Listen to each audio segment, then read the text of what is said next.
भारत में अवतारी होगा जो अति विस्मयकारी होगा, ज्ञानी और विज्ञानी होगा वो अद्भुत सेनानी होगा। भारत का कार्यालय होगा, भारत में न्यायालय होगा, भारत होगा विश्व विजेता, भारत होगा विश्व का नेता। जी हाँ दोस्तों, हर देश हर मुल्क के लोग यही चाहते हैं कि देश की प्रगति हो, उनका देश विश्व विजेता हो। परंतु यदि दुनिया भर के मशहूर भविष्य वक्ताओं द्वारा वर्तमान के लिए की गई भविष्यवाणियों की माने तो शायद कुछ लोग उस पर यकीन ना करें। लेकिन आपको बता दें, अपनी इस रिसर्च में हम जिन भविष्य वक्ताओं की भविष्यवाणियों का जिक्र करने जा रहे हैं, उन्होंने आज से पहले भारत ही नहीं बल्कि विश्व भर का जिक्र करते हुए जितनी भी भविष्यवाणियां की हैं, वो 100 की 100 सत्य साबित हुई हैं। दरअसल इन सभी भविष्य वक्ताओं ने अपनी भविष्यवाणी में भारत के विश्व गुरु बनने का जिक्र करते हुए कहा है कि भारत विश्व विजेता होगा, पूरे विश्व में भारत ही सुप्रीम पावर होगा, भारत में ही पूरी दुनिया का कार्यालय होगा और भारत देश का परचम पूरे विश्व में लहराएगा। भविष्य वक्ताओं की भविष्यवाणियां भारत में जन्मी एक महाशक्ति के बारे में यह भी बता रही है कि वह महाशक्ति, वह महापुरुष पूरे विश्व में आध्यात्मिक क्रांति ला देगा, जिसके आध्यात्म ज्ञान से हर बुराई खत्म हो जाएगी, जिससे पूरे विश्व में शांति स्थापित होगी और तीसरा विश्व युद्ध भी टल जाएगा। नमस्कार दोस्तों, आज हम आपके सामने ऐसे महान भविष्य वक्ताओं की भविष्यवाणी लेकर आए हैं जिन्होंने समय से पहले समय की तस्वीर दिखा दी थी, जिनके धुंधले प्रतिबिंब आज स्पष्ट रूप से दिखाई दे रहे हैं। जी हाँ, आज हम आपके सामने एक ऐसे रहस्य का खुलासा करने जा रहे हैं जो एक विचित्र बदलाव की ओर संकेत करता है, एक ऐसा दौर जो विश्व में मानवता और शांति को मुकम्मल करेगा। भविष्यवाणियों के अनुसार लोगों में एक नए तरह का आध्यात्मिक झुकाव देखने को मिलेगा और यह एक आध्यात्मिक संत उस महापुरुष की जागृति से संभव होगा। वो इतना शक्तिशाली होगा कि जमीन से अर्श तक उस महाशक्ति की ही शक्ति होगी। जो दृश्य महान भविष्य वक्ताओं ने दिखाया है उस पर विश्वास करना आसान नहीं था। कहते हैं सांच को आंच नहीं लेकिन प्रमाणित करना नागुज़ीर है। यकीन मानिए, जब हमारी टीम ने इस पड़ताल का सफर शुरू किया तो एक नहीं दो नहीं बल्कि बहुत सारे भविष्य वक्ताओं की भविष्यवाणी में उस महापुरुष और महाबदलाव का जिक्र मिला, जिसके बाद उन्हीं सब भविष्यवाणियों को आधार बनाकर हमारी टीम ने उस महापुरुष की खोज शुरू कर दी। दोस्तों, हमारी इस रिसर्च में समय और कठिन परिश्रम लाजमी था, लेकिन परिणाम निराशाजनक नहीं थे। हमने सभी प्रमाण इकट्ठे किए और भविष्यवाणियों से मिलान करने के बाद अब हम उन्हें आपके सामने लेकर आए हैं। हमारी टीम ने तो पता लगा लिया था, मगर अब वक्त था तो जनता को उस महापुरुष के बारे में अवगत करवाने का। हमारी पड़ताल का निष्कर्ष कुछ ऐसा था कि जिसे जानकर हमारी टीम भी चौंक गई थी और अब ये पड़ताल आपके भी होश उड़ा देगी। तो वीडियो छोड़कर कहीं जाइएगा मत। दोस्तों, वो महापुरुष हम सबके बीच मौजूद है। वीडियो को अंत तक देखिए और जानिए कि कौन है वो महाशक्ति। दोस्तों, बहुत से लोगों ने इन भविष्यवाणियों को अपने हिसाब से किसी पर सेट करने की कोशिश की है। कुछ लोग ओशो को वह महाशक्ति बताते हैं तो कुछ जय गुरुदेव पंथ के प्रवर्तक श्री तुलसीदास जी को, कुछ भारत के माननीय प्रधानमंत्री श्री नरेंद्र मोदी जी पर ये भविष्यवाणी सेट करते हैं तो कुछों ने अन्य संतों व राजनेताओं पर सेट करने की कोशिश की है। लेकिन वास्तव में ये सभी भविष्यवाणियां बिल्कुल फिट किस महापुरुष पर बैठती है, यह जानकारी आपको हमारी रिसर्च को देखने के बाद खुद ब खुद मिल जाएगी। सबसे पहले हम आपको कुछ ऐसे महान भविष्य वक्ताओं की भविष्यवाणियों से रूबरू करवाते हैं जो अपनी सटीक भविष्यवाणी से विश्व विख्यात हैं। हमारे पहले महान भविष्य वक्ता हैं इंग्लैंड के विलियम जॉन वार्नर हैमॉन उर्फ कीरो, जिनको दुनिया के मशहूर हस्तरेखा विज्ञानी के तौर पर जाना जाता है। भारत की आजादी व भारत के उज्जवल भविष्य की सटीक भविष्यवाणी करने वाले कीरो विश्व में होने वाले इस परिवर्तन को किस तरीके से देख रहे थे, आइए जानते हैं।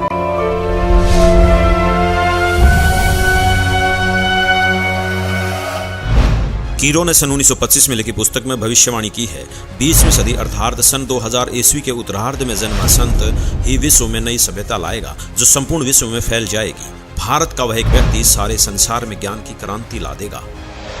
इंग्लैंड के भविष्यवक्ता कीरो की भविष्यवाणी से हमें एक संकेत मिला कि जिस महापुरुष पर ये भविष्यवाणियां सेट होनी है उनका जन्म 1950 के बाद का होना चाहिए।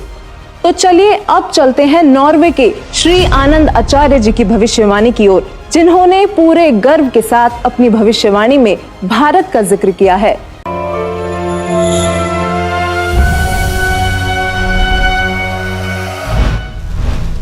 श्री आनंदाचार्य की भविष्यवाणी के अनुसार 1998 के बाद एक शक्तिशाली धार्मिक संस्था भारत में प्रकाश में आएगी, जिसके स्वामी एक गृहस्थ व्यक्ति की आचार संहिता का पालन संपूर्ण विश्व करेगा। धीरे धीरे भारत औद्योगिक, धार्मिक और आर्थिक दृष्टि से विश्व का नेतृत्व करेगा और उसका आध्यात्मिक तत्वज्ञान ही पूरे विश्व को मान्य होगा। आनंद आचार्य जी की भविष्यवाणी से हमें एक और संकेत मिला कि वो महापुरुष गृहस्थी होगा। दोस्तों, ये कुछ ऐसी भविष्यवाणियां हैं जो शायद आपने कभी सुनी तो होंगी, लेकिन कभी उन पर गौर नहीं किया होगा। अब देखते हैं नवयुग के बारे में भविष्यवाणी करने वाले इजराइल देश के जाने माने भविष्यवक्ता प्रोफेसर हरार जी का क्या कहना है।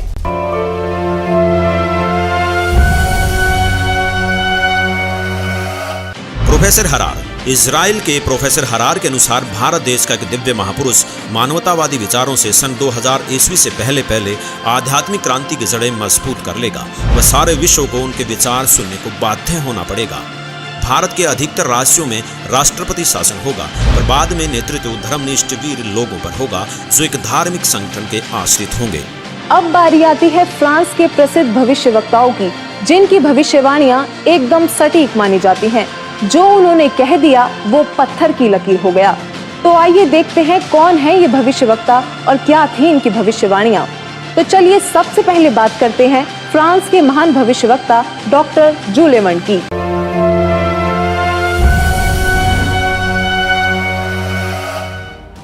डॉक्टर जूले वर्न के अनुसार भारत से उठी ज्ञान की धार्मिक क्रांति नास्तिकता का नाश करके आंधी तूफान की तरह संपूर्ण विश्व को ढक लेंगी। उस भारतीय महान आध्यात्मिक व्यक्ति के अनुयायी देखते देखते एक संस्था के रूप में आत्म शक्ति से संपूर्ण विश्व पर प्रभाव जमा लेंगे। डॉक्टर जूले वर्न ने भी उस महापुरुष का जिक्र करते हुए भारत का नाम लिया है। इन्होंने स्पष्ट कर दिया कि वो महान शक्ति भारत से ही उजागर होगी और पूरे विश्व पर प्रभाव डालेगी।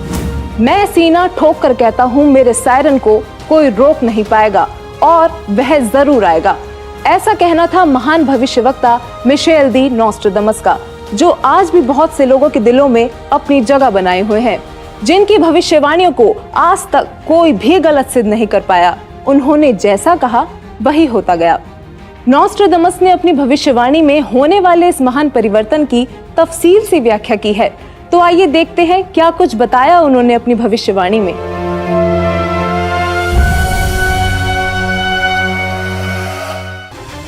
नॉस्ट्राडामस सन 1555 में अपने ग्रंथ के शतक 10 श्लोक 96 में उस महापुरुष के बारे में बताया है कि वह महापुरुष एक ऐसे देश में जन्म लेगा जो 3 तरफ से समुद्र से घिरा हुआ होगा तथा उस देश का नाम एक सागर हिंद महासागर के नाम से होगा, यानी कि हिंदुस्तान।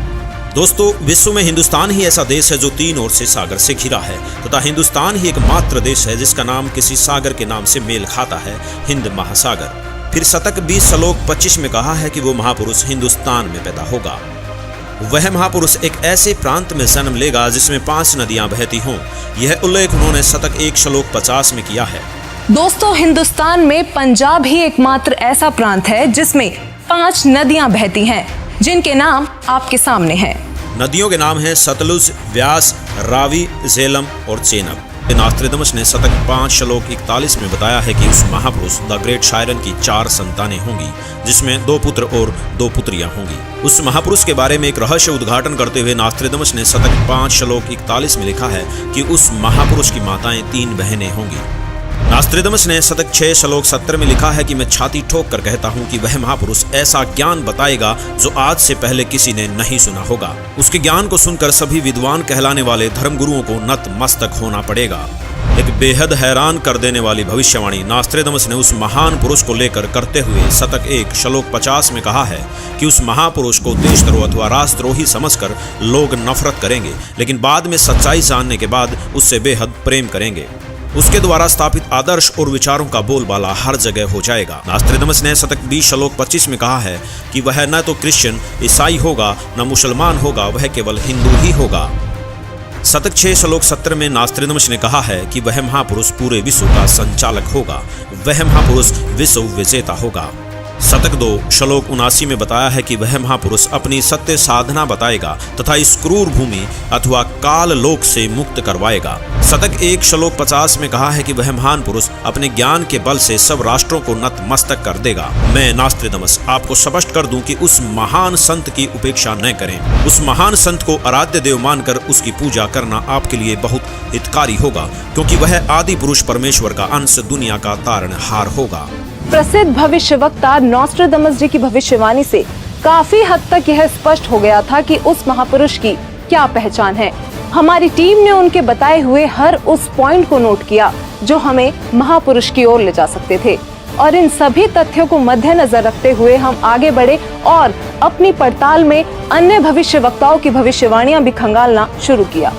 विकसित तथा विकासशील देशों में शुमार अमेरिका, वहां पर भी भारत और उस अवतारी पुरुष का जिक्र हुआ। तो चलिए अब रुक करते हैं अमेरिका के भविष्यवक्ताओं की भविष्यवाणियों का, जो इस प्रकार हैं। अमेरिका के न्यू जर्सी शहर की मूर्धन्य भविष्यवक्ता फ्लोरेंस, जो कि अपनी सटीक भविष्यवाणी से विश्व प्रसिद्ध हैं तथा जिनकी भविष्यवाणियों से भारत उम्मीद की किरण नजर आता है। दरअसल इस महिला भविष्यवक्ता ने उस महापुरुष के बारे में ऐसे ऐसे रहस्य खोले हैं जिन्हें सुनकर आप भी अचंभित रह जाएंगी। यह अक्सर उस महापुरुष को ध्यान लगाते समय देखा करती थी। तो आइए जानते हैं उन्होंने उस महापुरुष के बारे में क्या क्या रहस्य खोले हैं।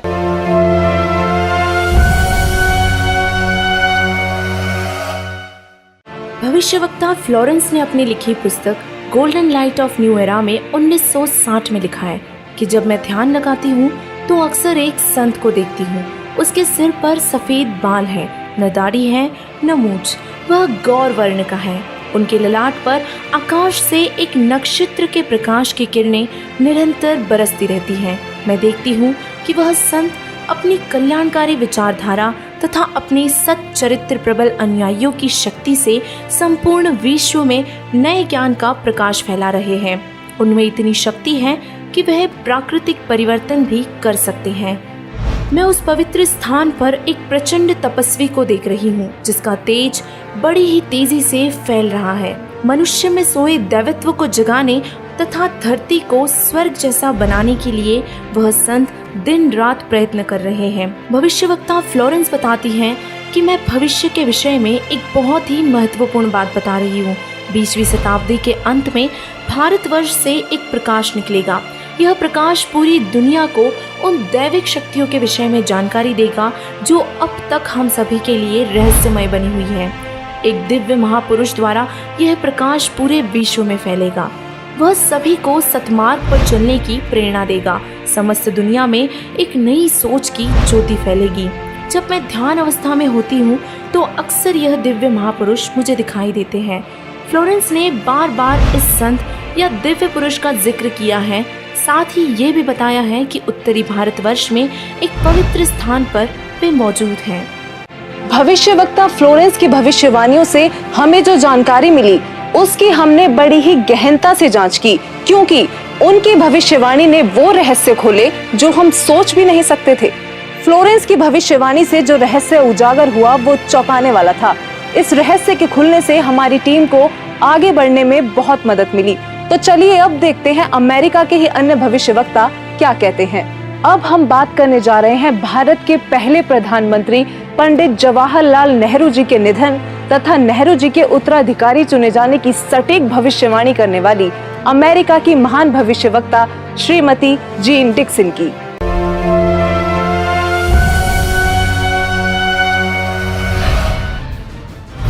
अमेरिका की महिला भविष्यवक्ता जीन डिक्सन में भविष्य दर्शन की जबरदस्त प्रतिभा थी। उनके अनुसार 20वीं सदी के अंत से पहले विश्व में एक घोर हाहाकार तथा मानवता का संहार होगा। वैचारिक युद्ध के बाद आध्यात्मिकता पर आधारित एक नई सभ्यता संभवतः भारत के ग्रामीण परिवार के व्यक्ति के नेतृत्व में जमेगी और संसार से युद्ध को सदा सदा के लिए विदा कर देगी। जीन डिक्सन की भविष्यवाणी से हमें एक और संकेत मिला कि वो महापुरुष ग्रामीण परिवार से होगा जिसके अभिनेतृत्व में भारत भौतिक, आध्यात्मिक तथा राजनीतिक दृष्टि में तीव्रता से प्रगति करेगा।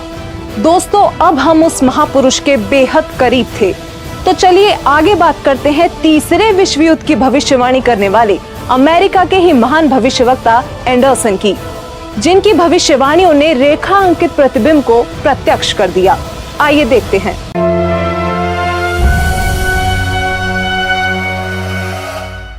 21वीं सदी में भारत के देहात का एक धार्मिक व्यक्ति एक मानव, एक भाषा और एक झंडे की रूपरेखा का संविधान बनाकर संसार को सदाचार, उदारता, मानवीय सेवा व प्यार का सबक देगा। एंडरसन जी की भविष्यवाणी भी 21वीं सदी की ओर संकेत कर रही थी, जिस दौरान वो महापुरुष एक भाषा, एक मानव तथा एक झंडे की रूपरेखा रखेगा। इतने संकेत मिलने के बावजूद भी हमने अन्य भविष्यवक्ताओं की भविष्यवाणियां देखना जारी रखा और अब हमारे सामने आती है हंगरी की महान भविष्यवक्ता बोरिस्का की भविष्यवाणी। बोरिस्का का नाम भी भविष्यवक्ताओं की सूची में अव्वल है, जो विकसित अनचेतना से संपूर्ण जगत की भूतकालीन तथा भावी गतिविधियों को देख पाने में सक्षम थी।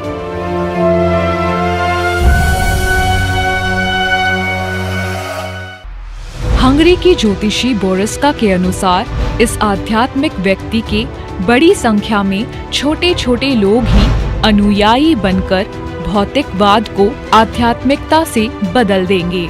मैं जानती हूँ कि जरूर इस वक्त आपके जहन में बहुत सारे सवाल आ रहे होंगे, लेकिन फिर भी बस एक बार धैर्य पूर्वक इस पूरी पड़ताल को देखते रहिए। यकीनन आपके सारे सवालों के जवाब आपको खुद ब खुद मिल जाएंगे। तो आइए आगे बढ़ते हैं और बात करते हैं महान भविष्यवक्ता वेजलेटिन की, जिनकी भविष्यवाणियां अक्सर अविश्वसनीय तथ्यों की उद्घोषणा करती हैं और जब वह पूर्ण सिद्ध होती हैं तो लोग विस्मित रह जाते हैं।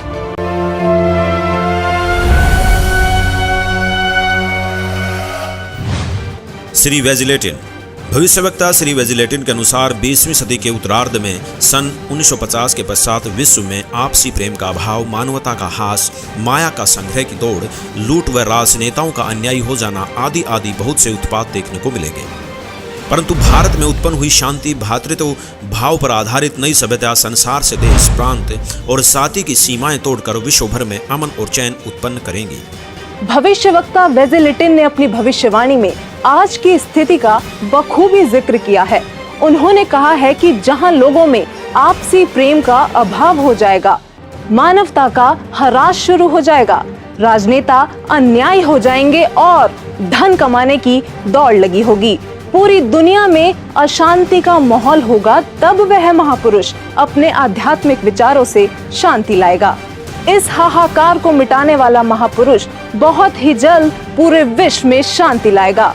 दोस्तों, भविष्यवाणियों की पड़ताल का ये सफर हमारे लिए किसी चक्रव्यूह से कम नहीं था, लेकिन हमें यकीन था कि कहीं ना कहीं ये सफर हमें हमारी मंजिल तक जरूर पहुंचा देगा और ऐसा ही हुआ। क्योंकि वो महापुरुष भारत से है, तो विदेशों के इन सभी भविष्यवक्ताओं की भविष्यवाणियों से जो जो संकेत हमें मिलते गए, उन पर गौर करते हुए अब हम भारत के भी कुछ संतों की भविष्यवाणियों पर ध्यान देने लगे। तो चलिए सबसे पहले बात करते हैं सिख धर्म के गुरु श्री गुरु नानक देव जी की, जिनके बारे में हमें ज्यादा बताने की जरूरत नहीं, क्योंकि सब उनसे बखूबी परिचित हैं। उनकी पुस्तक जन्म साखी भाई बालेवाली में एक ऐसी भविष्यवाणी मिली है जो ये स्पष्ट करती है कि वो महापुरुष कौन होगा। तो आइए देखते हैं क्या है ये भविष्यवाणी।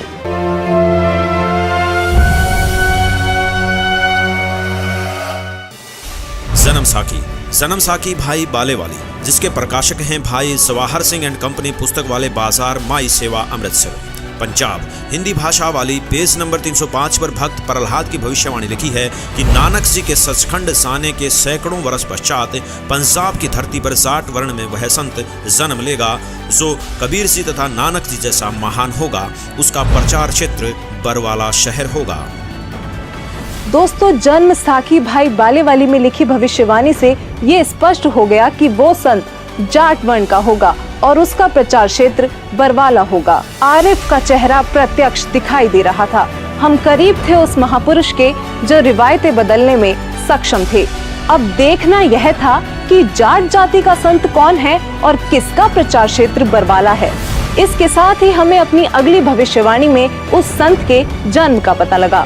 भारत के प्रसिद्ध संत श्री तुलसीदास जी जय गुरुदेव पंथ वाले, जिनका आश्रम मथुरा में स्थित है, उन्होंने उस महापुरुष को लेकर भविष्यवाणी ही नहीं बल्कि वर्तमान वाणी भी बोली है।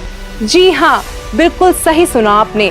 संत तुलसीदास जी ने वर्तमान वाणी भी कही थी, क्योंकि वो उस महापुरुष की उपस्थिति को बखूबी महसूस कर पा रहे थे और उन्होंने अपनी वर्तमान वाणी से लोगों को उस महापुरुष के बारे में बताना चाहा कि वो संत जन्म ले चुका है।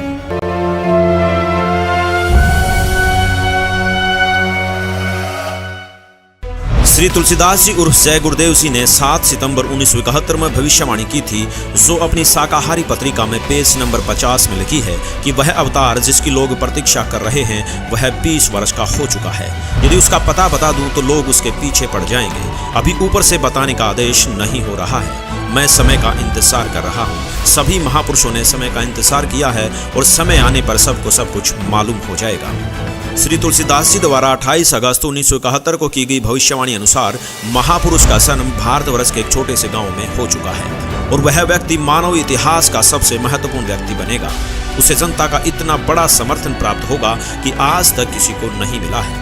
वह महापुरुष नए सिरे से विधान को बनाएगा और वह विश्व के संपूर्ण देशों पर लागू होगा। उसका एक झंडा होगा, उसकी एक भाषा होगी। शाकाहारी पत्रिका का उपरोक्त वर्णन पुस्तक जय गुरुदेव की अमृतवाणी भाग 2 के 50 तथा 59 पर लिखा है, जिसकी लेखिका हैं दिव्या शर्मा तथा मुद्रक हैं अर्जेंट प्रिंटिंग प्रेस, पुराना बस स्टैंड, मथुरा।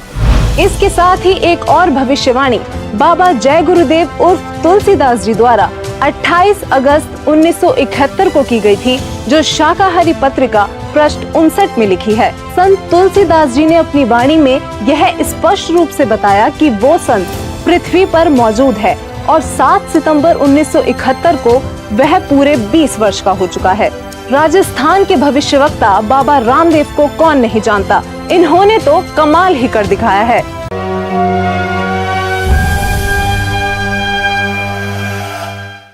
बाबा रामदेवराज जी ने अपनी पुस्तक 24 प्रमाण में लिखा है कि वो संत जाट जाति से होगा, वह तारणहार कलयुग में सतयुग लाएगा। उस संत की एक पहचान और भी होगी कि वह कबीर देव के गुण गाएगा। वो संत चारों वेदों के अनुसार ज्ञान बताएगा तथा सूक्ष्म वेद सारे ज्ञान का आधार होगा और वह तारणहार संत हरियाणा में होगा। दोस्तों, बाबा रामदेव जी ने भी अपनी भविष्यवाणी में ये संकेत दिए हैं कि वो संत जाट जाति से होगा, हरियाणा प्रदेश में जन्म लेगा, चारों वेद तथा सूक्ष्म वेद से ज्ञान बताकर कबीर देव के गुण गाएगा। दोस्तों, कलयुग में सतयुग जैसा माहौल देखने वाले योगी नारायण जी को शायद आप ज्यादा ना जानते हो, लेकिन दक्षिण भारत के इस भविष्यवक्ता ने ऐसी भविष्यवाणी की हैं जो आपको सोचने पर मजबूर कर देंगी।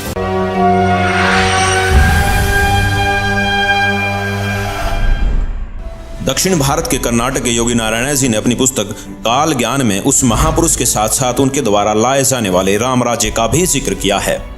योगी नारायण जी की भविष्यवाणी कहती है कि वह दैविक शक्ति वाला महापुरुष पूरे विश्व को एक करके पूरे साम्राज्य पर राज करेगा, सबका प्रभु बनेगा।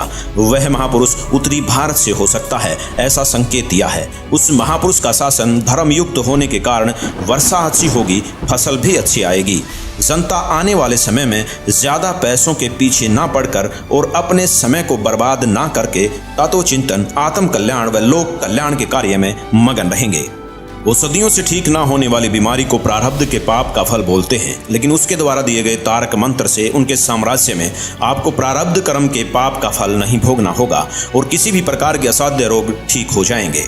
वाणी नंबर 22 पेज नंबर 225। उसके आदेश से शराब, तंबाकू, गांजा और भी जितने नशीले पदार्थ हैं उनको खाना पीना तो दूर, हाथ लगाने को भी निषेध होगा। प्रजा में ऊंच नीच का कोई भी प्रश्न नहीं रहेगा। सभी आपस में प्यार से मिलजुल कर रहा करेंगे। कौम, जाति, धर्म के नाम पर झगड़ा कराने वाले स्वार्थी नहीं रहेंगे। वाणी नंबर 23 पेज नंबर 229।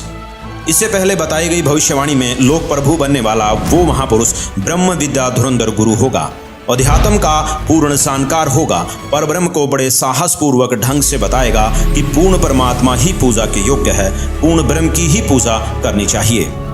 वाणी नंबर 24 पेज नंबर 235-236। वह महापुरुष अपने अनुयायियों को रेचक कुंभक यानी श्वास के जरिए अजप अजाप मंत्र देकर भक्ति साधना कराएगा। इससे मन संयमित रहेगा, इंद्रियों पर विजय प्राप्त होगी, मनोलय यानी मन में शांति होगी, अष्टसिद्धि तत्व ज्ञान युक्त होकर जीव मोक्ष की ओर बढ़ेगा। दर्शकों, सभी भविष्य वक्ताओं की भविष्यवाणियों की पड़ताल करने के बाद अब हमारे पास बहुत सारे तथ्य एकत्रित चुके थे, जिनको हमने एक साथ रखकर देखा तो एक पहेली जैसे सुलझ सी गई हो।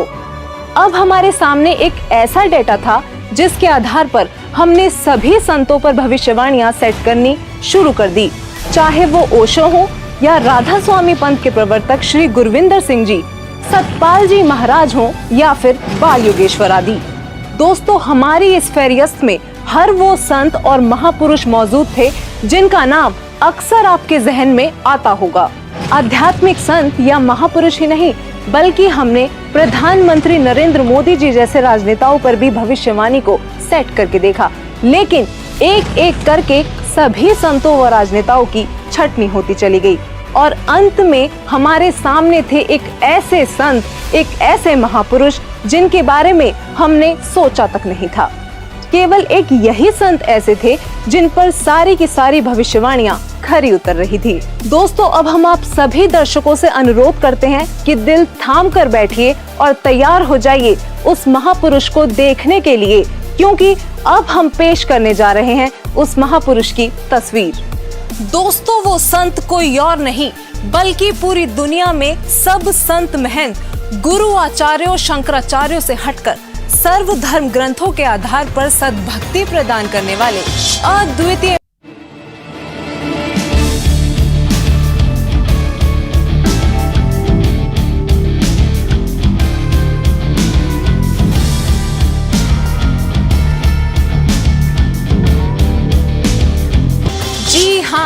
यही है वो महापुरुष जिनके विषय में देश और विदेशों के महान भविष्यवक्ताओं ने भविष्यवाणियां की हैं। दोस्तों, हमने इस सफर की शुरुआत में ही बताया था कि परिणाम आपको चौंका देगा। यकीनन संत रामपाल जी ही वो महापुरुष हैं जिन पर सभी भविष्यवाणियों का हर एक तथ्य पूरी तरह से फिट हो रहा था। अब बस आप वीडियो को अंत तक देखते जाइए, क्योंकि अब हम बारी बारी सभी भविष्यवाणियों को संत रामपाल जी से जोड़कर दिखाएंगे, जिससे आप स्वयं ये निर्णय कर लेंगे कि हमारी रिपोर्ट सही है या नहीं। तो चलिए सबसे पहले बात करते हैं उस पृष्ठभूमि की जहां वो महापुरुष अवतरित हुए। नोस्ट्रेदामस के अनुसार वह महापुरुष ऐसे देश से होगा जो 3 तरफ से समुद्र से घिरा होगा और उस देश का नाम भी एक सागर हिंद महासागर के नाम पर होगा, यानी कि हिंदुस्तान। अमेरिका की भविष्यवक्ता फ्लोरेंस और जीन डिक्सन का कहना है कि प्राकृतिक परिवर्तन भी कर सकने वाला वह महापुरुष उत्तर भारत के ग्रामीण परिवार में होगा। 28 अगस्त 1971 को जय गुरुदेव पंथ के प्रवर्तक श्री तुलसीदास जी ने भी उस महापुरुष का उल्लेख करते हुए कहा है कि उनका जन्म भारतवर्ष के एक छोटे से गांव में हो चुका है। वह तारणहार संत हरियाणा में होगा। कुछ ऐसा ही कहना है राजस्थान के बाबा रामदेवरा जी का। इसके अलावा इंग्लैंड के कीरो और फ्रांस के जुलेवन जैसे भविष्यवक्ताओं ने भी उस महाशक्ति के बारे में भारत में ही होने के संकेत किए हैं। संत रामपाल जी का जन्म उत्तर भारत के छोटे से गांव धनाना, जिला सोनीपत, हरियाणा, जो कि पहले पंजाब प्रांत था, वहां एक ग्रामीण परिवार में हुआ। इंग्लैंड के भविष्यवक्ता कीरो ने उस संत का जन्म 20वीं सदी के उत्तरार्ध में अर्थात सन 1950 के पश्चात 1951 में हुआ बताया है। तो वही श्री तुलसीदास जी और जय गुरुदेव जी ने भी 7 सितंबर 1971 की अपनी भविष्यवाणी में बताया है कि वह महापुरुष 20 वर्ष का हो चुका है। संत रामपाल जी का जन्म 8 सितंबर 1951 में यानी कि 20वीं शताब्दी के उत्तरार्ध में हुआ है और श्री तुलसीदास जी द्वारा की गई भविष्यवाणी के अनुसार 7 सितंबर 1971 को संत रामपाल जी पूरे 20 वर्ष के हो चुके थे। फ्रांस के महान भविष्यवक्ता नोस्ट्रेदामस के अनुसार वह महापुरुष न ईसाई होगा और न मुसलमान, वह केवल हिंदू ही होगा। और इसी भविष्यवाणी का समर्थन जन्म साकी भाई बालेवाली में भी किया गया है कि वह संत जाट वर्ण का होगा और उसका प्रचार क्षेत्र बरवाला है। बाबा रामदेवरा जी ने अपनी भविष्यवाणी में बताया है कि वह संत जाट जाति से होगा तथा चारों वेदों और सूक्ष्म वेद से ज्ञान बताकर कबीर देव के गुण गाएगा। यहाँ संत रामपाल जी ही विश्व में एकमात्र ऐसे संत हैं जो हिंदू धर्म में जाट जाति से बिलोंग करते हैं और जिनका प्रचार क्षेत्र भी सतलोक आश्रम बरवाला, जिला हिसार, हरियाणा रहा है। वो सभी धर्म ग्रंथों के आधार पर कबीर देव जी का गुणगान करते हैं। नोस्ट्रेदामस के अनुसार उस महापुरुष की 4 संतानें होंगी और उनकी माताएं 3 बहनें होंगी। यहाँ नॉर्वे के आनंदाचार्य जी ने भी यही बताया है कि वह महापुरुष एक गृहस्थ व्यक्ति होगा। ये भविष्यवाणी भी संत रामपाल जी पर पूरी तरह से खरी उतरती हैं। दरअसल संत रामपाल जी की माताएं 3 बहनें हैं। ये बात प्रमाणित करने के लिए पेश है आपके सामने संत रामपाल जी की माता जी का यह वीडियो। माता जी, क्या शुभ नाम है आप जी का? चंद्र देवी। माता जी, कौन से गांव से हैं आप? दमकन खेड़ी। माता जी, आप कितने भाई बहन हैं? 6 बहन भाई, 3 बहन 3 भाई। माता जी, आपकी जो 3 बहन हैं उनके क्या क्या नाम हैं? बड़ी लक्ष्मी, मेरा नाम चंद्र देवी, उसका है प्यारी। वहीं संत रामपाल जी महाराज जी की 4 संतानें, 2 पुत्र तथा 2 पुत्रियां भी हैं। अमेरिका के न्यू जर्सी शहर की भविष्यवक्ता फ्लोरेंस ने बताया कि वह महापुरुष गौर वर्ण के हैं। सिर पर सफेद बाल है, न दाढ़ी है और न मूछें। इन सभी भविष्यवाणियों का मिलान आप जी चाहें तो अपने आप भी कर सकते हैं। संत रामपाल जी गौर वर्ण के हैं। उनके सिर पर सफेद बाल है और वो बगैर दाढ़ी मूछ के रहते हैं। एक आश्चर्यचकित भविष्यवाणी करते हुए फ्रांस के नोस्ट्रेदामस जी कहते हैं कि प्रथम तो लोग उस महापुरुष को देशद्रोही अथवा राष्ट्रद्रोही समझकर नफरत करेंगे, लेकिन बाद में सच्चाई जानकर बेहद प्रेम करेंगे। दोस्तों, 2014 में संत रामपाल जी पर देशद्रोह का झूठा केस भी लगाया गया, लेकिन आज संत रामपाल जी की लोकप्रियता लोगों के सिर चढ़कर बोल रही है। कुछ और बातें जो भविष्यवाणियों में सामने आई वो इस प्रकार हैं। अमेरिका के भविष्यवक्ता एंडरसन के मुताबिक 21वीं सदी में वह महापुरुष एक मानव, एक भाषा व एक झंडे की रूपरेखा रखेगा। योगी नारायण जी के अनुसार उस संत के आदेश से शराब, तंबाकू, गांजा और भी जितने नशीले पदार्थ हैं उनको खाना पीना तो दूर, हाथ लगाने को भी निषेध होगा। प्रजा में ऊंच नीच का कोई प्रश्न नहीं रहेगा। सभी प्यार से आपस में मिलजुल कर रहा करेंगे और वह महापुरुष रेचक कुंभक यानी श्वास उश्वास के जरिए अजब पाजाब मंत्र देकर भक्ति साधना कराएगा। वह पूर्ण परमात्मा को ही पूजा के योग्य बताएगा। दोस्तों, संत रामपाल जी श्वास उश्वास की क्रिया बताकर केवल पूर्ण परमात्मा की भक्ति कराते हैं। संत रामपाल जी से नाम दीक्षा लेकर करोड़ों भक्त उनके आदेश अनुसार नशीली वस्तुओं को हाथ तक नहीं लगाते और ना ही किसी जाति पाति धर्म मजहब में भेदभाव करते हैं, क्योंकि संत रामपाल जी कहते हैं, जीव हमारी जाति है, मानव धर्म हमारा, हिंदू मुस्लिम सिख ईसाई कोई धर्म नहीं है न्यारा। अमेरिका की ही भविष्यवक्ता फ्लोरेंस बताती हैं कि वह संत अपनी कल्याणकारी विचारधारा तथा अपने सच्चरित्र प्रबल अनुयायियों की शक्ति से पूरे विश्व में नए ज्ञान का प्रकाश फैला रहा है। फ्रांस के भविष्यवक्ता डॉक्टर जुलेवन के अनुसार भारत से उठी ज्ञान की धार्मिक क्रांति नास्तिकता का नाश करके आंधी तूफान की तरह संपूर्ण विश्व को ढक लेगी। उस महापुरुष के अनुयायी देखते देखते एक संस्था के रूप में संपूर्ण विश्व पर प्रभाव जमा लेंगे। फ्रांस के ही भविष्यवक्ता नोस्ट्रेदामस जी ने शतक 6 श्लोक 70 में लिखा है, मैं छाती ठोकर कहता हूँ कि वह महापुरुष ऐसा ज्ञान बताएगा जो आज से पहले किसी ने नहीं सुना होगा। उसके ज्ञान को सुनकर सभी विद्वान कहलाने वाले धर्मगुरुओं को नतमस्तक होना पड़ेगा। अब इन सारी भविष्यवाणियों से तो हमारी सुई केवल संत रामपाल जी पर आकर ही टिक गई। कारण था उनके अनुयायी। दोस्तों, संत रामपाल जी के अनुयायियों ने अपने गुरुदेव जी द्वारा बताए जा रहे ज्ञान को जन जन तक पहुंचाने के लिए व्हाट्सएप, फेसबुक, ट्विटर आदि सोशल मीडिया के हर एक प्लेटफॉर्म से लेकर इंटरनेशनल टीवी चैनलों और बुक्स आदि के माध्यम से पूरे विश्व में तहलका मचा रखा है। संत रामपाल जी ने अद्वितीय ज्ञान बताया है, जिसके आधार पर संत रामपाल जी की काफी धर्म गुरुओं, संतों, महंतों, आचार्यों, शंकराचार्यों के साथ आध्यात्मिक ज्ञान चर्चा हुई है, जिनको देखने के बाद हमें लगा कि भविष्यवाणियों के अनुसार केवल संत रामपाल जी ही वो संत हैं जिनके ज्ञान को सुनकर सभी विद्वान कहलाने वाले धर्म गुरुओं को एक ना एक दिन नतमस्तक होना ही पड़ेगा। ये सभी संत रामपाल जी के साथ हुई ज्ञान चर्चा में हारते प्रतीत हुए। तो आखिरकार ये अनसुलझी पहेलियां इतने सरल तरीके से सुलझ गईं कि संदेह की कोई गुंजाइश ही नहीं बची। वीडियो में कही गई एक एक बात सत्य है। यकीनन संत रामपाल जी ही वो महापुरुष हैं जो धरती को स्वर्ग बनाने के लिए दिन रात प्रयत्न कर रहे हैं।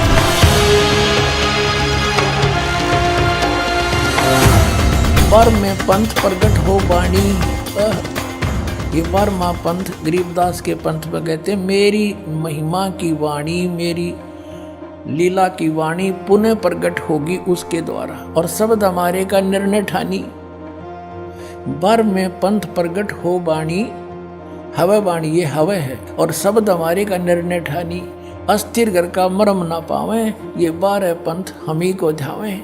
कि 12 पंथ तक, गरीबदास पंथ तक ये उस स्थायी स्थान पर नहीं जा सकते, सतलोक प्राप्ति नहीं कर सकते। फिर कहते हैं बर में पंथ हम ही चलावें, बर में पंथ में हम ही चलकर आवेंगे। गरीबदास वाले में आगे चल गए और सब पंथ मिटा के एक का पंथ चलावें। और कहते हैं अब परमात्मा ने कलयुग को 3 चरणों में बांटा है। ये प्रथम चरण कलयुग निर्याना, तब मगर मांडो में दाना। प्रथम चरण कलयुग का उस समय समझो जब मैं घर से सह शरीर जाऊंगा, वो प्रथम चरण होगा। और बीचली पीढ़ी का कब होगा? 5505 बीत जाएंगे तब। अब देखो आगे ये बताया कि कलयुग ऐसे ऐसे बीतेगा। और फिर बताया है कि 5000, ये कलयुग के विषय में बताया कि 5505 तब ये शब्द होगा सच्चा। ओए होए, कहते 5505 वर्ष जब बीत जाएंगे तब यह मेरी बात सच्ची होगी। ये कबीर सागर है। और इसके सवसम बोध नामक एक चैप्टर है, और खंड इसका वही बोध सागर खंड है। 170 पृष्ठ से यहाँ से देखियो, ये सत्य कबीर वचन यानी परमात्मा के वचन है, लेकिन हमारे काम के ये यहाँ से हैं। 171 पृष्ठ से सवसम वेद बोध, सवसम वेद बोध यहाँ लिखा है 5 सहस और 500 जब 5 सहस और 500 यानी 5500 जब कलयुग बीत जाए, महापुरुष फरमान तब जग तारण को आए। अब 5 सहस और 500 यानी 5500 जब कलयुग बीत जाए, महापुरुष फरमान तब जग तारण को आए। 5500 जब कलयुग बीत जाएगा तब एक महापुरुष संसार का उद्धार करने के लिए आएगा, और उसके पास सही फरमान होगा। फरमान माने वो मंत्र जाप आदेश। हिंदू तुर्क आदिक सब जेते जीव जहान, और सत्य नाम की साख गहें वो पावे पद निर्वाण। अब क्या बताया है कि हिंदू तुर्क, हिंदू और मुसलमान जो अलग अलग होंगे, और फिर और भी जो होंगे जैसे सिख और ईसाई आदिक यानी सभी जेते जीव जहान, सतनाम की साख गए ये पावे पद निर्वाण। तो निर्वाण माने मोक्ष, मोक्ष पद पाएंगे सब के सब वो सतनाम प्राप्त करके इस दास से, महापुरुष से। जैसे परमात्मा ने कहा था उस कबीर वाणी में कि सभी पंथों को मिटा के एक पंथ चलाऊंगा, उसके विषय में फिर दोहराया है कि वो कैसे एक होंगे। यथा सरित गण आप ही मिले सिंधु में धाये, सत सुकृत के मध्य में सभी पंथ समाये। क्या बताया कि जैसे सरित गण यानी नदियों का, नदियां, सरित गण माने नारी नारी नदी, और आप ही उस समुद्र में जाकर वेग धाय माने शीघ्रता से मिल जाती हैं फटाफट। ऐसे उस सत सुकृत यानी उस सच्चे पंथ के मध्य जो हम चलाएंगे, उसमें तिमी माने उसमें सब ऐसे ही समाये जैसे सरिता दरिया अपने आप समुद्र में सपीडते में जाकर मिल जाती, एक हो जाते हैं। ऐसे सत सुकृत के मध्य सब पंथ समाये, सब एक हो जाएंगे। अब क्या बताते हैं परमात्मा धर्मदास, जो मैंने ये सवसम वेद में जो लिख दिया जो वचन बोले हैं ये जब लग पूर्ण होए नहीं ठीके को तिथिवार।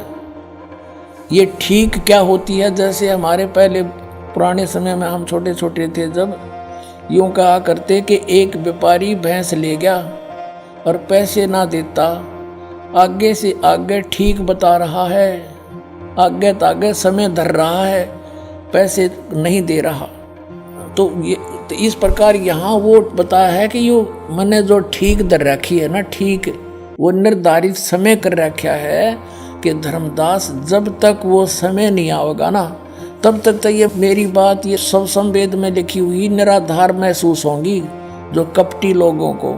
लेकिन जब वो समय ठीक का आ जाएगा ना, जब देखिए ढूंढा पाटेगा। अब देखो, अब हम फिर आगे कि जब लग पूर्ण होए नहीं ठीक को तिथिवार और कपट चातुरी तब लो यो सब संवेद निर्धार। कहते हैं तब तक तो मेरे द्वारा ये बात कही गई सब संवेद वाली, ये गुप्त ज्ञान, सब संवेद माने गुप्त ज्ञान जो पहले भी अब भी कहा है। तो ये निराधार महसूस होगा जब लग पूर्ण होए नहीं ठीका, जो ठीक को तिथिवार यानी ठीक उस निर्धारित धरे हुए निर्धारित किए हुए समय की जो समय नहीं आएगा तब तक तो मेरा यो ज्ञान निराधार महसूस होगा। जब वो समय आ जाएगा ठीक का, जो है ठीक का दिन आवंत, युगंत लिखा आवंत, तो क्या होगा? सब ही नारी नर शुद्ध, सब कपट छोड़ के बुराई त्याग देंगे सब नर नारी। और जब ठीक का दिन आवंत और कपट चातुरी छोड़ के वो शरण कबीर गहनत।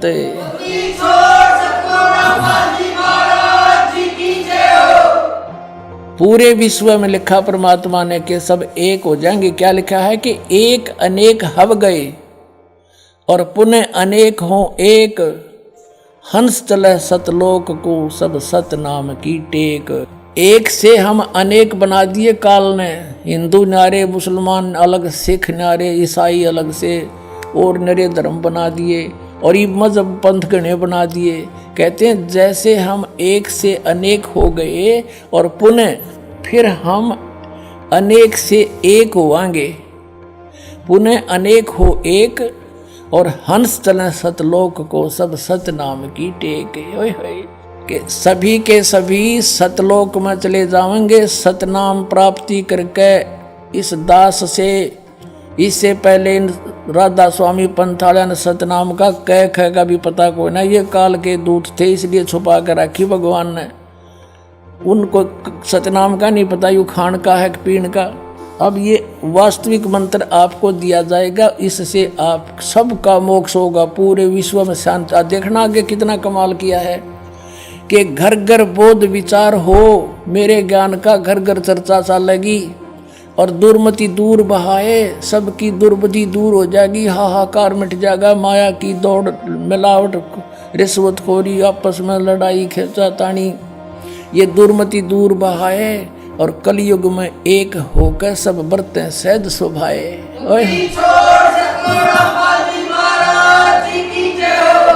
तो 2000 सन में 5508 वर्ष कलयुग बीत गया।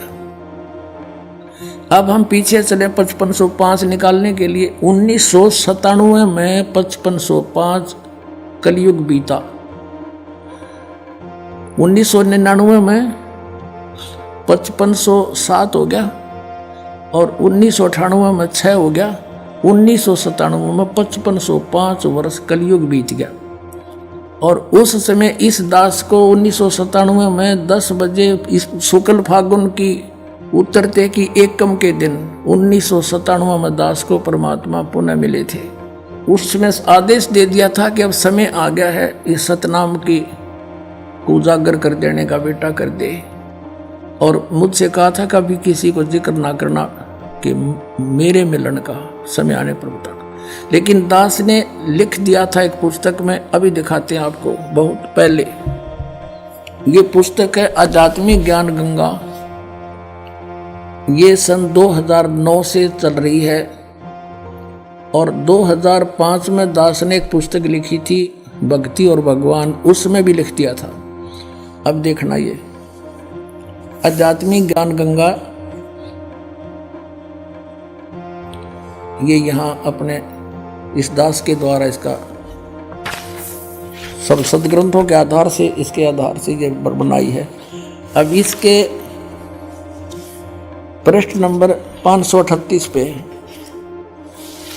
ये है आध्यात्मिक ज्ञान गंगा और यथार्थ कबीर पंथ परिचय नामक विषय है। 538 पर यहाँ देखा,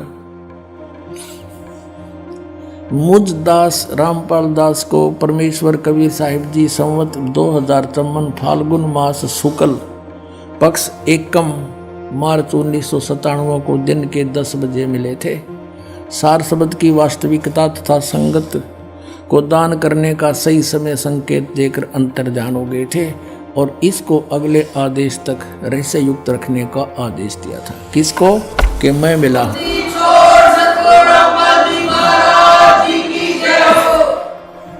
तो पुण्यात्माओं, ये दास ने कोई बाद में नहीं लिखी, ये 5505 तो ईब समझ में आई हमारा। ये ईब कैलकुलेशन करी दोबारा भी कैसे सेट होया। ये वहाँ नो का नो जिसने मालिक ने बना के भेज रखा उसमें कमी नहीं रह सकती। ये दास उसी परमेश्वर का भेजा हुआ है आपके लिए।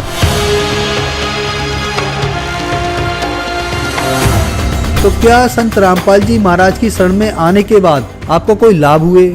संत रामपाल जी महाराज जी की शरण में आने से हमारे जो माइंड में प्रॉब्लम रहती थी वो सही हुई और हमारी बेटी की जो निमोनिया थी वो भी ठीक हुई। हमारी आर्थिक स्थिति ठीक हो गई। मेरे हस्बैंड की जॉब नहीं होती थी, उनकी जॉब पहले पानीपत में लगी, कॉन्ट्रैक्ट पे लगे थे, 2-2.5 साल तक रहे। आज वो परमानेंट जॉब पे करनाल में लगे हैं। आशीर्वाद मात्र से मेरे गले में जो कैंसर की गांठें थी वो बिल्कुल ठीक हो गई और मेरे दिल में छेद था वो भी संत रामपाल जी महाराज के आशीर्वाद मात्र से ही बिल्कुल ठीक हूँ मैं। छोटी मोटी बीमारी थी तो परमात्मा की दया से शरण में आने से संत रामपाल जी महाराज जी के वो भी बिल्कुल दूर हो गई, छोटी मोटी बीमारी जो थी। सदगुरु रामपाल जी महाराज की कृपा से यहाँ आने के बाद में ये नशा पता सब मेरा छूट गया, जबकि इतने कोशिश करने के बावजूद मैं नशे से एक पल भी दूर नहीं रहने पा रहा था। तो पहले बहुत नशे करता था, दारू गांजा भांग शराब जितने भी हैं टोटल नशे दास किया करता था। संत रामपाल जी की शरण में आने से पहले सबसे पहले तो मुझे एक लाभ हो गया, नशे छूट गए। कैंसर की बीमारी बिना ऑपरेशन बिना कुछ दवा के संत रामपाल जी महाराज जी ने चरणामृत प्रसाद दिया और आशीर्वाद दिया और भक्ति ज्ञान दिया और उसके बाद मैं तंदुरुस्त हूँ और दिन में अपना सब कुछ खाता हूँ, मुझे कोई समस्या नहीं है। सबसे बड़े लाभ ये हुआ है कि मेरे पापा जी हैं जिनको डायबिटीज़ बहुत ज़्यादा ही रहती थी कि 500 से नीचे उतरने वाली डायबिटीज़ आज एकदम नॉर्मल है। गुरुदेव संत रामपाल जी महाराज से नाम दीक्षा लेने के बाद सदगुरुदेव जी ने ऐसे दया करी कि जिस दिन मैंने नाम दीक्षा ली उसी दिन 5 साल से यानी रोटी नहीं खाई थी, लेकिन उसी दिन मैंने 4-5 रोटी खाई और मेरा जलन का रोग समाप्त होने लगा। संत रामपाल जी महाराज से नाम दीक्षा लेने के बाद मेरा कैंसर का रोग बिल्कुल ठीक हो गया, मैं बिल्कुल स्वस्थ हो गया। जो कबीर जी हैं वो पूर्ण परमात्मा हैं और सतगुरु रामपाल जी महाराज जी हैं वो कबीर परमात्मा के खुद अवतार हैं, इस धरती पे आए हुए हैं। उन्होंने ही सब रजा की है, उनकी ही दया से हमें सारे लाभ हुए हैं। जब मैं दोबारा गई पीजीआई, फिर वहाँ टेस्ट हुए तो सारे टेस्ट क्लियर हो गए। अब जो मेरी प्रॉब्लम थी तीसरे स्टेज पे थी, वो मेरा कैंसर खत्म हो गया। छोड़ सतगुरु रामपाल जी महाराज जी की शरण में जाने के बाद मैं आज कोई भी फ्रूट है, कुछ भी है, चाहे डस्ट है, मेरे को वो बिल्कुल इफेक्ट नहीं करती है। I can eat everything, I can go anywhere, मैं कुछ भी मतलब आज करने में सक्षम हूँ। जब उस डॉक्टर से मेरी बात हुई तो डॉक्टर ने कहा ये तो सच में आपके गुरुजी का ही चमत्कार है संत रामपाल जी महाराज का, जो ये ठीक होगा, नहीं तो कैंसर पेशेंट कभी बचता नहीं है इस कंडीशन में। इतना खतरनाक इनको पॉइजन फैल चुका था, पूरा नसों में भर चुका था। उन नसों से ऑटोमेटिकली पॉइजन गायब होना, ये सबसे बड़ा चमत्कार ही है परमात्मा का। और जब से मैं संत रामपाल जी महाराज की शरण में आई हूँ, मेरा 1 रुपया नहीं गया। आज 4 साल हो रहे हैं लगभग, मैंने कोई दवा भी नहीं खाई है, कोई भी नहीं। इवन मुझे सर्दी खांसी और बुखार भी नहीं होता। जगत गुरु तत्वदर्शी संत रामपाल जी महाराज जी के इस महान मिशन को सफल बनाने के लिए करोड़ों लोग उनके साथ जुड़ रहे हैं। हमारी टीम का भी आप सभी से यही अनुरोध है कि दुनिया में महापुरुष कभी कभार ही आते हैं, इसलिए आप भी संत रामपाल जी महाराज जी के सत्संग सुनिए और शीघ्र अतिशीघ्र उनसे जुड़कर नाम दीक्षा लेकर अपना व अपने प्रियजनों का कल्याण करवाएं। धन्यवाद।